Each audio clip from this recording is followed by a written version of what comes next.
Hey everybody, Dr. Ian here from Bradford Family Chiropractic. I'm here with my patient, Dr. Ray, and I'm just going to demonstrate a really good adjustment for the cervical thoracic region. This can be a hard one to get to sometimes, but there's a lot of great ways to adjust this area. I'm just going to show you one. So we'll have our patient go prone, and we'll be at the head of the table, and we'll just kind of motion. So we're talking T1, C7 region.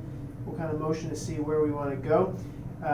What I'm going to do for this one, this is a less specific, this is more of a general restored motion in that joint, in that area. I'm going to use the web of my hand here and kind of place my thumb against this spinous and the web sort of in the nape of the neck. With my other hand, I'm going to laterally flex and rotate the head and just give a nice little push, just like that. That's going to get that motion back in that area.